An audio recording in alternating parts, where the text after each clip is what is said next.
toy or a job. I was ridiculously outnumbered. The searchlight could even the odds.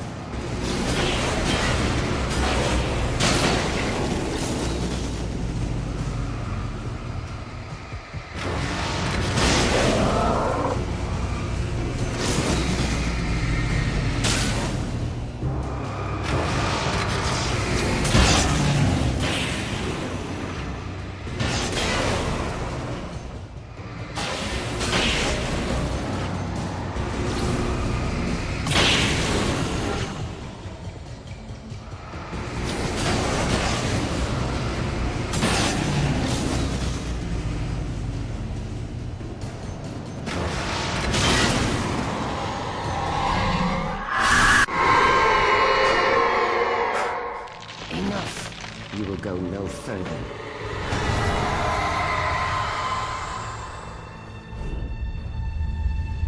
Stop now.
You made it.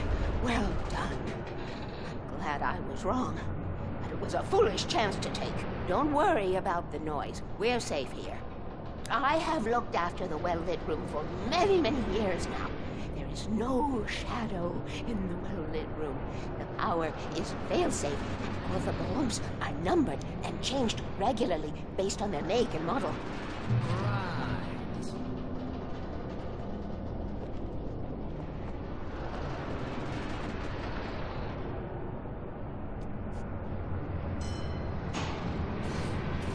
There's an old army base at Raincoat Point, north of here. It was active during the Second World War. They operated here back then.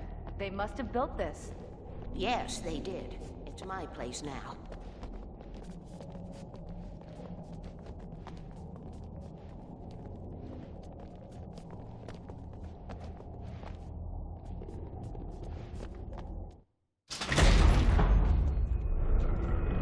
Take it, and I won't need to worry about the room anymore, because 6 and 33 and 118 need changing soon, and I don't want to climb up the ladder to change them because it's very late, and I'm tired. And if you take it, I won't have to do that anymore. The page was autobiographical, a memory from my childhood. But I didn't write this. It was a page written by Thomas Zane. None of them were supposed to exist anymore. Alan, 7 years old, would fight sleep to the bitter end. When he did sleep, he soon woke up, screaming, the nightmares fresh in his mind. One evening, his mother, sitting by his bed, offered him an old light switch. She called it the clicker, and flicking the switch would turn on a magical light that would drive the beast away. To imbue the talisman with all possible power, she added that it had been given to her by Alan's father. Alan never knew him, and anything of his took on mythical proportions in his mind. With the clicker firmly in his hand, Alan finally slept like a baby. Now, almost 30 years later, Alan thought of this as he stood on the rim of Cauldron Lake, the clicker in his hand. He took a deep breath and jumped. My mind swirled. I'd given the clicker to Alice, yet it was here. Zane had written it into existence, in a story I had written. I can get to her now. I can finish this.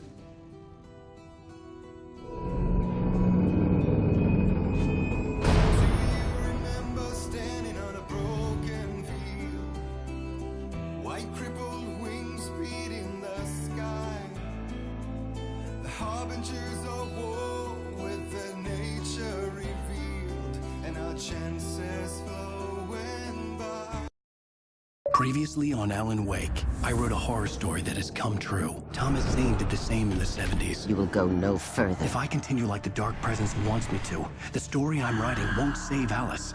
It's a horror story. No one will survive. You knew Zane! Thomas Zane! You're the Lady of the Light in the song! He left something behind to help me. The clicker. Alan thought of this as he stood on the rim of Cauldron Lake, the clicker in his hand. He took a deep breath and jumped. I can get to her now. I can finish this.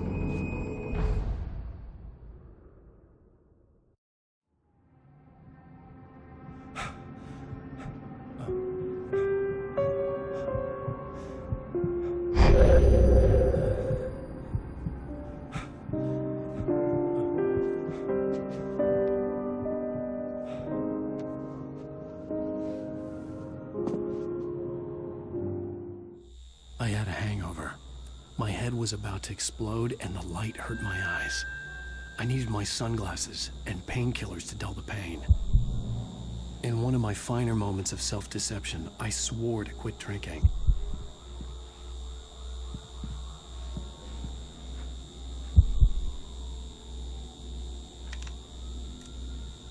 The sunglasses made the world look bearable. Now I could keep my eyes open without feeling like a vampire in the sun.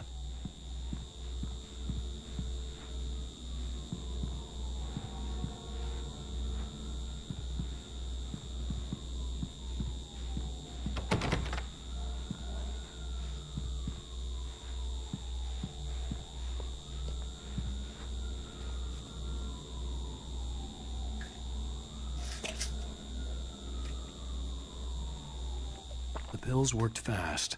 The prospect of being awake started to seem bearable again. There was a message waiting for me on the machine. You have one new message. Ow! Are you still asleep? Wakey, wakey! You should have your show on your TiVo. If Alice wasn't too mad to record it. And she called me earlier and really chewed me out. Yeah, we went a little overboard last night. But parties are a part of this business. Al, look, I'm saying this as your friend.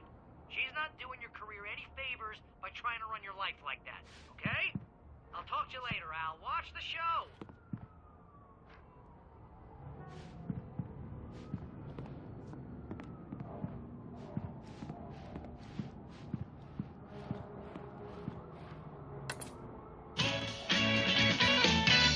Ladies and gentlemen, welcome back to the Harry Gallet Show. Thank you. Thank you, everybody. We have a great show tonight. I've been talking with the best-selling author Alan Wake about his new book, The Sudden Stop. Yeah, good read. Go buy it. No, it is a good read. Look, I'm going to be honest here. No, but I'm going to do it anyway. I got people who give me the lowdown on books. I'm a busy guy. Cover to cover. I mean, I'm a big fan. Wow, thanks. Now, this might be a spoiler for those who haven't read the book yet. Based on the sales figures, the 2 people out there who haven't read the book yet.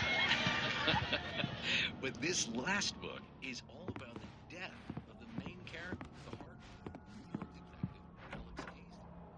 Now, there's been a lot of outrage about Hey, honey. Did you watch the show? I didn't say anything stupid if that's what you want to know. Okay, Grumpy. You want an aspirin or something? Are you going to start with me about drinking now? You know what? Go back to sleep.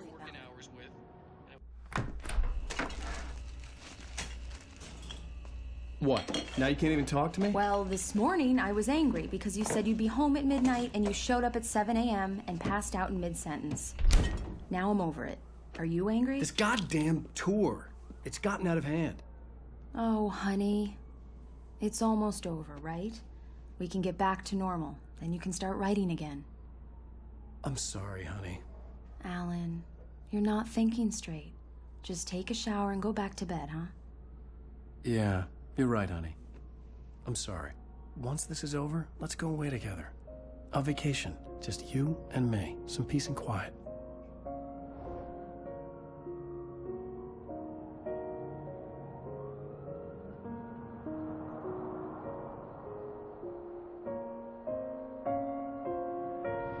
Somehow, the clicker was the key to the cabin.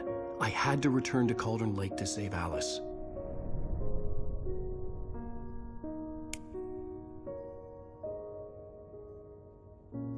I'm going back to the lake to finish this. I'm going to write an ending to the story in the manuscript on my own terms, to make it all right. Why can't you just write it here? The last page is still in the typewriter. I need to read it first. Everything needs to be just right. Zane tried to cut some corners, and it didn't end well. Okay, ready when you are. I'm sorry, Sarah, but I need to do this alone. Barry, take her gun. Miss Weaver, close the door when I leave.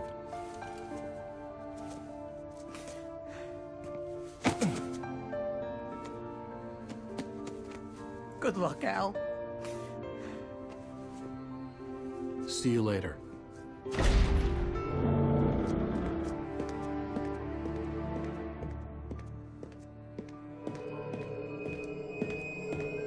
When I got out, it was warm and sunny. I'd flicked the switch of the clicker. Had it done this? I didn't stop to question it. I had to take advantage of the sunlight to get to the lake. On Zane's page, I'd stood on the rim of Cauldron Lake, about to use the clicker. That's where I was headed.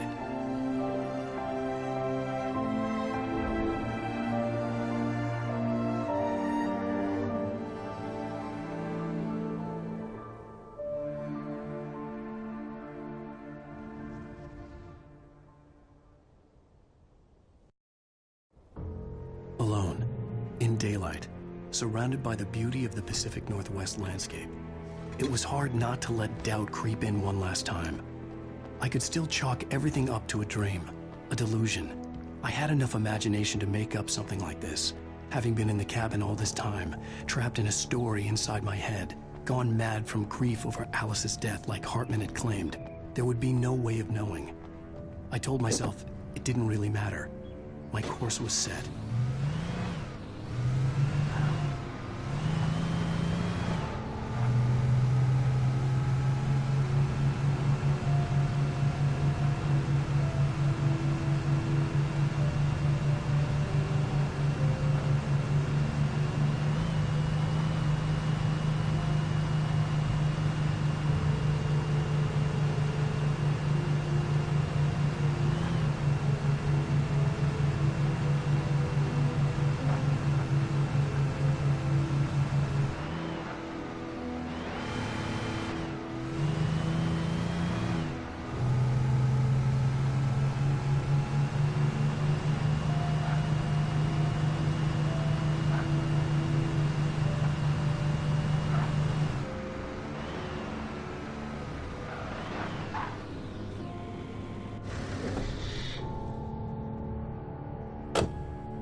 Had touched me.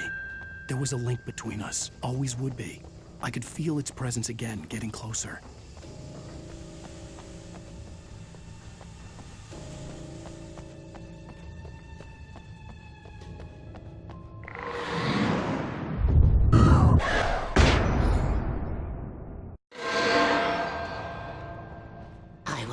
your wife.